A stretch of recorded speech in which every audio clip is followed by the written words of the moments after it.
فرش التراب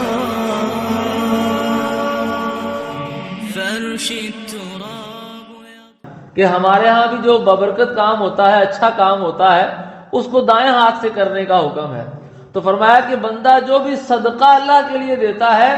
اللہ اسے بھی اپنے دائیں ہاتھ میں لے لیتا ہے۔ فَيُرَبِّيهَا لِأَحَدِكُمْ كَمَا يُرَبِّي أَحَدُكُمْ مُهْرَهُ، تو جس طرح تم میں سے کوئی اپنے چھوٹے بچے کی تربیت کرتا ہے، اسے پالتا ہے، تو اللہ تعالیٰ اسے بھی پالتا ہے، اس صدقے کو بڑھاتا ہے، اس کی تربیت کرتا ہے، اسے بڑھاتا ہے۔ حَتَّى إِنَّ اللُّقْمَةَ لَتَصِيرُ مِثْلَ أُحُدٍ، حتیٰ کہ دینے والے نے تو ایک لقمہ، بہت زیادہ مال نہیں، کروڑوں نہیں، لاکھوں نہیں،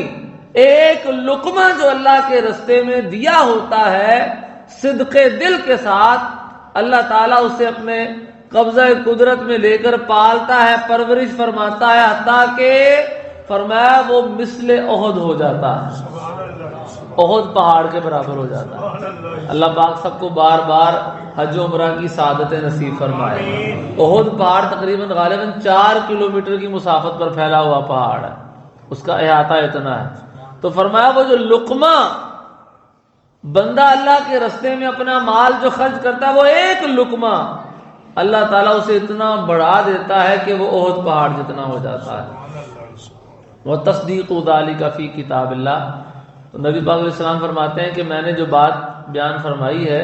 قرآن میں بھی اس کی تصدیق موجود ہے۔ یہ تو میری گفتگو ہے، تو ویسے تو وَمَا يَنطِقُ عَنِ الْهَوَىٰ إِنْ هُوَ إِلَّا وَحْيٌ يُوحَىٰ، نبی پاک علیہ السلام کی زبان مبارک سے جو بات بھی نکلتی ہے وہ ہوتی ہی وحی الہی ہے۔ لیکن بہرحال تقسیم ہے نا، کچھ باتیں وہ ہیں جو اللہ تعالیٰ کے کلام کے طور پر بیان فرمائی کہ جس میں قرآن کے طور پر اس کو بیان کیا تو وہ قرآن کہلاتی ہیں، کچھ باتیں وہ ہیں کہ جو نبی پاک علیہ السلام نے حدیث کے طور پر بیان فرمائی لیکن انہوں نے منسوب اللہ تعالیٰ کی طرف کیا تو وہ حدیث قدسی کہلاتی ہیں، کچھ باتیں وہ ہیں جنہیں اپنی ہی طرف منسوب فرمایا تو وہ نبی پاک علیہ السلام کے فرامین میں ان کا شمار ہو جاتا ہے۔ تو فرمایا اللہ کی کتاب میں بھی اس بات کی تصدیق ہے، وہ کیا ہے؟ اللہ تعالیٰ نے فرمایا أَلَمْ يَعْلَمُوا أَنَّ اللَّهَ هُوَ يَقْبَلُ التَّوْبَةَ عَنْ عِبَادِهِ وَيَأْخُذُ الصَّدَقَاتِ، کہ کیا لوگوں نے یہ نہیں جانا کہ بے شک اللہ تبارک و تعالیٰ ہی اپنے بندوں کی توبہ بھی قبول فرماتا ہے اور ان کے صدقے بھی لے لیتا ہے، جو وہ صدقہ اللہ کے راستے میں دیتے ہیں ان کو لے لیتا ہے۔ اور دوسری جگہ فرمایا یمحق اللہ الربا ویربی الصدقات، سود کو اللہ گھٹاتا ہے، بظاہر سود بڑھ رہا ہوتا ہے، بظاہر جو سودی مال ہے وہ بڑھ رہا ہوتا ہے،